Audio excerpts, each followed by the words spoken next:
3 French citizens have just been arrested in Burkina Faso by Ibrahim Traoré for illegally mining gold without a license, without permission, and without respect for the country's sovereignty. They were caught operating heavy equipment at a restricted site in the Komona region, one of the most gold-rich zones in West Africa.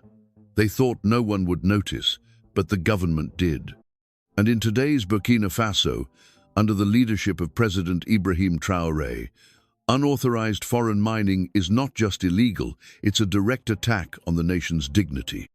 The 3 French nationals entered Burkina Faso quietly in January 2025. There were no diplomatic declarations, no public statements, just a well-planned route straight to a gold site that had previously been under license to a suspended international mining firm. The site had been shut down months earlier under new reforms rolled out by Traoré's administration. These reforms were part of a wider national policy to take back control of Burkina Faso's mineral wealth, a resource sector long dominated by foreign companies with little transparency and even less accountability. The men arrived with industrial sampling equipment, satellite mapping tools, and 2 SUVs full of supplies. They spoke French. They didn't check in with local authorities. And they didn't apply for a mining permit. They began operations that same night.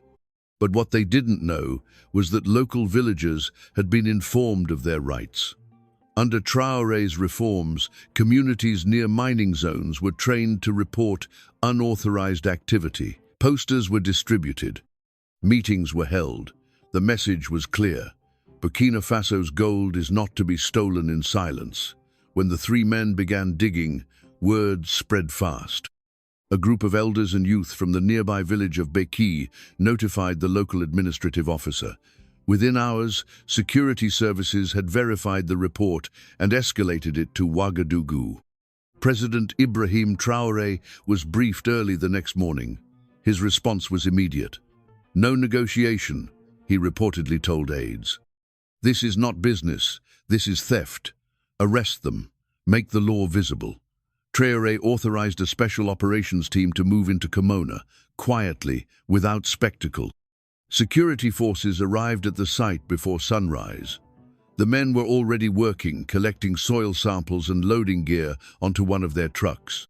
They were presented with Burkina Faso's mining code, revised in 2024 to include strict national oversight on all foreign exploration and extraction. According to the law, any foreigner operating on Burkinabe soil without a license is committing a criminal offense. No exceptions. The men were informed of their violation. They were detained on the spot, along with their vehicles and equipment. The soil samples they had extracted were confiscated and handed over to the Ministry of Mines for forensic examination. Within 24 hours, the arrests were confirmed by the government. A national statement was issued. 3 foreign nationals were arrested at an unauthorized gold exploration site. This operation is part of our ongoing effort to protect national resources and defend the sovereignty of our state. Burkina Faso is not for sale. This statement wasn't just for local audiences. It was a message to Paris, to Brussels, to any capital where private mining interests believe African ground is still up for grabs. The French government responded immediately. Through diplomatic channels, they requested access to the detainees. Burkina Faso allowed it, respecting international law. But the position of the government remained firm. There would be no political exceptions. The arrests were lawful. The evidence was clear. The prosecution would proceed. For many in Burkina Faso and across the region, this was the moment they'd been waiting for. A country finally saying no to illegal foreign operations and meaning it. For decades, foreign multinationals have operated with near impunity across Africa, exploiting mining zones under weak contracts, often in collusion with corrupt local elites.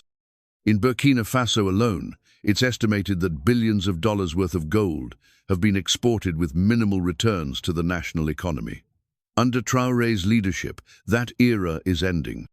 Since taking office, Traoré has revoked over 40 inactive or non-transparent mining permits. His government has set up a sovereign gold reserve and launched plans for a national gold refinery to process resources locally and capture more value inside the country. He's also put in place local gold control committees to monitor every active site, ensuring communities have a say in who enters and who benefits.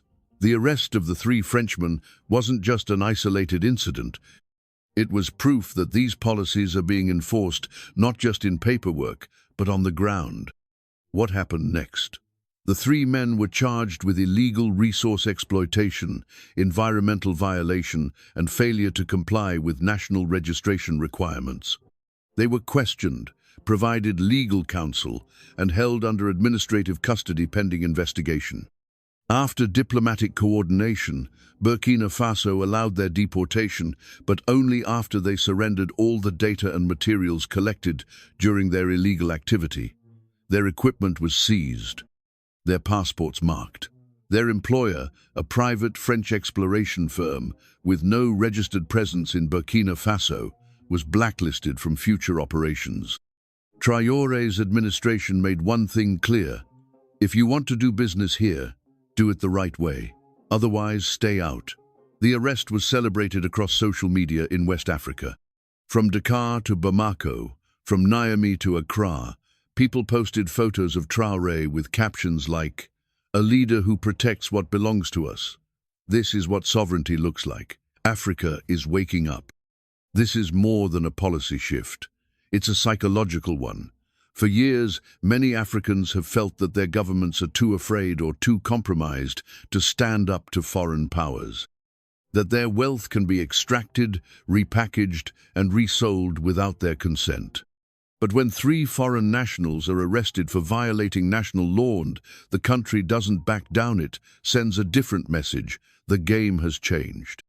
President Ibrahim Traoré didn't just stop an illegal mining operation. He showed that Burkina Faso is no longer a playground for corporate scavengers. That sovereignty isn't just written in the constitution, it's enforced in the field. And perhaps most importantly, he reminded the people of Burkina Faso that their land, their gold, and their future belong to them. Our resources are not donations, our law is not optional, and our land is not for sale. That's the message from Burkina Faso, and the world is being forced to listen.